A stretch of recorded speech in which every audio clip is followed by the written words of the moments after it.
Today I'm going to be giving you a tour of this 312 square foot cozy cabin on this beautiful 10-acre farm with cows, donkeys, and this cabin has the most amazing coffee setup I have ever seen in a tiny house Airbnb rental. So let's go check it out.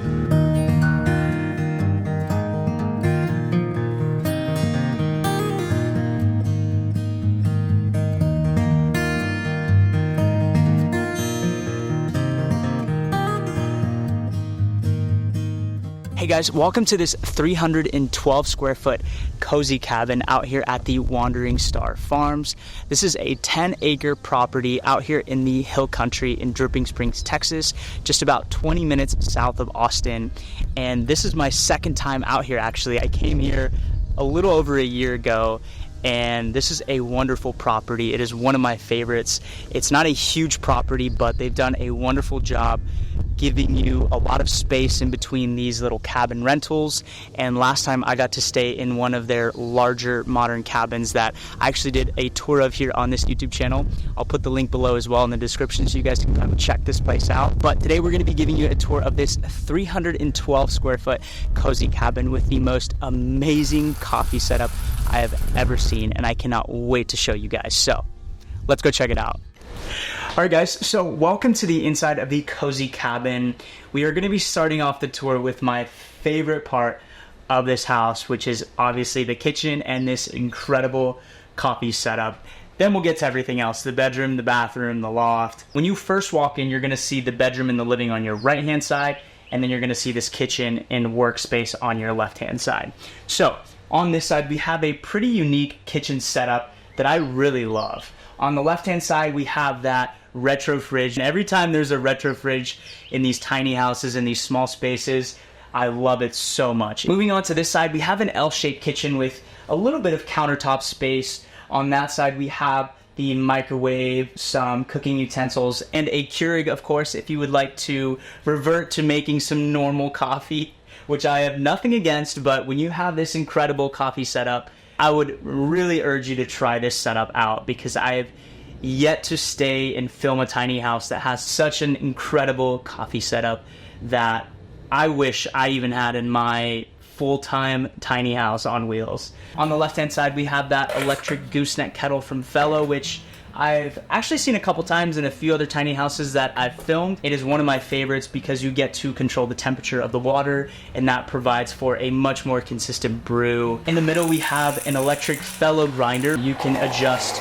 your settings for the coarseness or fineness of the grind. So of course, the finer the grind, the more you're getting into sort of espresso territory, or somewhere in the middle would be like a Chemex, and then the coarser setting would be the most appropriate for a French press, which we also can make here. We have quite a bit of cabinet space underneath, though on top we really just have that open shelving with the mugs, glasses, and we even have a little bar kit up there. We have that French press, of course, and we have some Keurig pots. Again, if you guys would prefer to make your Keurig instead of this very, very delicious cup of coffee, then you have the opportunity to do that.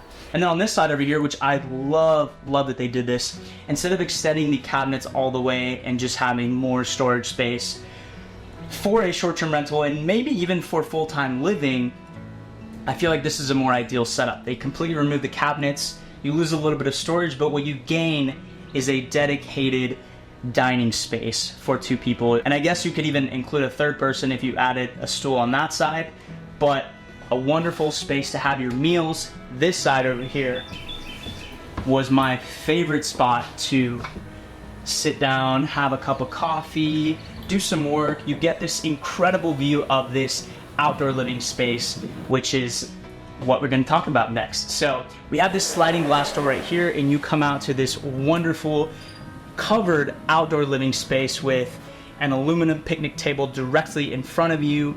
On the right hand side, we have these two Chase lounges, which are exceptional for lounging. Most importantly, you get a wonderful little private view of this side of this 10-acre property. And then down there below, you might even get a glimpse of the little half-mile trail loop that they have running around the 10-acre property that you're more than welcome to, you know, go down and hike, more like a walk, They also have a propane grill outside, so you're more than welcome to grill out during your stay here. And most importantly, something that is not as common in these farm stays and these tiny house stays, but this property is pet friendly.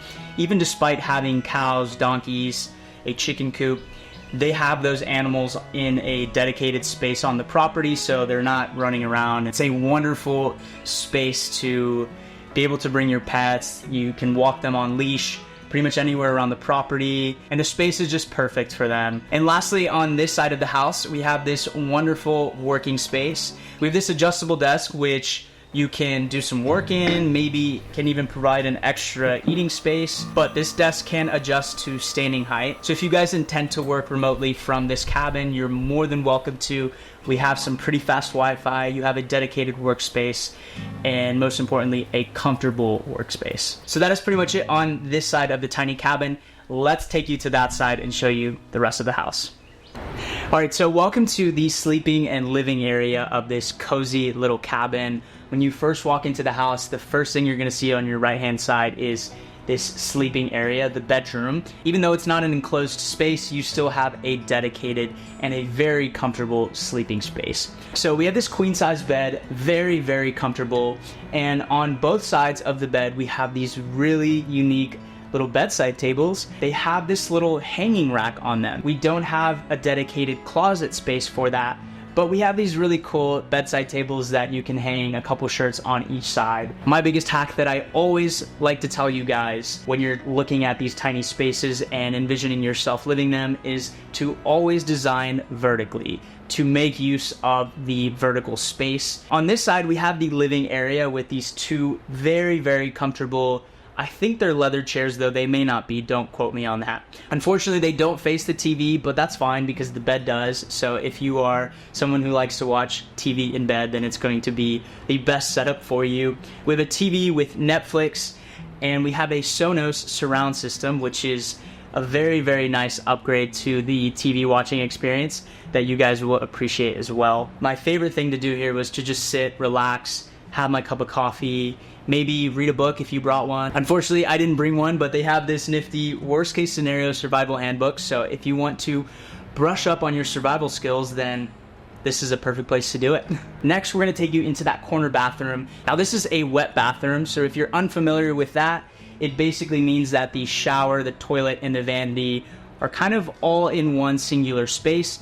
The entire floor is tile, so when you take a shower, inevitably everything is going to kind of get wet, though you have some sloping to prevent, pooling of water and things like that. So it's still a very comfortable experience. Just be aware that you're probably not going to want to have someone showering and also using the restroom, or showering and doing their hair as well. They don't mix in a wet bathroom.